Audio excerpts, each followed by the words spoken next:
Welcome to another Wellness Wednesday with Health and Horsepower. I wanted to give you 6 tips for a healthy spring.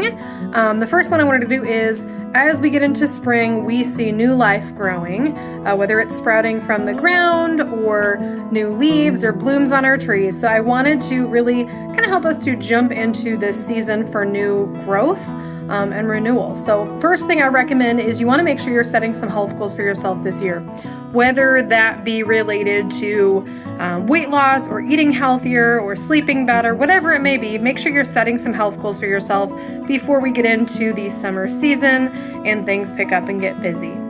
Number 2 is we want to make sure that we are cleaning out our cabinets for expired things. So whether you are looking for your medicine cabinet or supplements, check the expiration dates, get rid of stuff that is expired. I would also recommend going through your makeup drawers as well as your fridge and pantry. Anything expired, get it out of the way, clean out so you have less things bumbling up and messing up your cabinet space. That way you can also see what you have for meal planning and if there's things that you need to maybe pick up from the store. Number 3, we want to make sure that we're looking at our sleep routine to see if we need to make any changes to that. Typically, you want to make sure in the half an hour to 45 minutes before bed, you have good sleep hygiene. That means that we are dimming down lighting, so indirect lighting, so light's not blasting on you, but maybe pointing away at a wall or a small lamp rather than overhead lighting. I also recommend a warm drink, whether that is tea or maybe warm milk or something like that that kind of helps to soothe and just kind of warm you up a little bit in preparation for bed.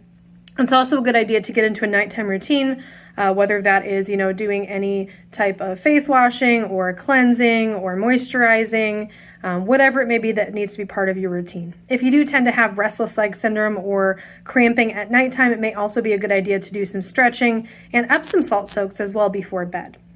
The other thing that's really important is to make sure that, number 4, we are being sun safe as we get ready for the sun coming out a little bit more often. Many over-the-counter sunscreen products have a lot of additives that can be very dangerous, especially when they're absorbed through the skin. So it might be a good idea to check out some safe alternatives. Next week, I'm going to be sharing a video on how to make homemade sunscreen and also how to add enough zinc oxide to make specific SPF values for your family that are safe. So we'll be sharing that next week, so you can tune in for that. But in the meantime, look up on some of the unsafe things that you would find inside of sunscreen and start looking for some great alternatives. Typically, anything that has a zinc oxide in it is going to be a little bit better bet because it's blocking rather than using chemicals. So like I said, I'll share some more about that next week.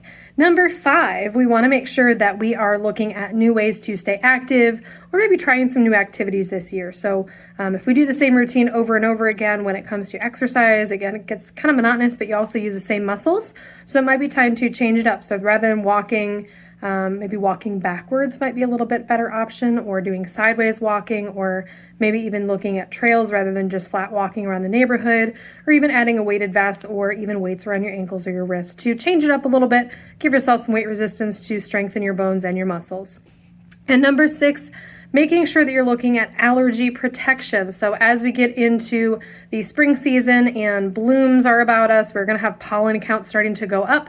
So if you already have a allergy regimen on board, or you already have one figured out for yourself, you might want to look at some other safe alternatives you can use to help reduce that mast cell response. So typically when your body has an allergy response, when we have that allergen that's exposed to us, what's going to tend to happen is your body is going to release inflammatory chemicals so that your body has an allergy response. Now, most allergy medicines are going to be antihistamines, so they're going to work on reducing just histamines, but not the rest of the allergy inflammatory products. So what I recommend is looking at products like quercetin. We carry that in our office. It actually is going to stop the mast cells from releasing the inflammatory products before they happen. So it actually stops allergy response before it happens. So that's a great thing that I would recommend keeping in your cupboard.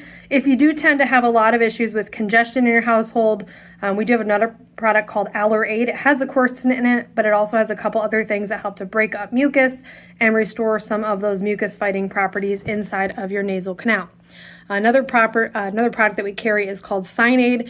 If you tend to have sinus infections or you deal with chronic sinus congestion, the Sinead actually has an antifungal in it, so it helps to break up the mucus, especially if it's caused by a fungal infection, which Mayo Clinic did a study and actually found that over 90% of the time, most chronic sinus infections are caused by a fungus, not bacteria. So might be something good to keep on your cupboard. So like I said, typically I keep quercetin in my house, but if you tend to have a lot of congestion issues, Allerate or Sinead might be another great option for you. So hopefully you tuned in and learned some tips today for spring cleaning and kind of getting ready for spring.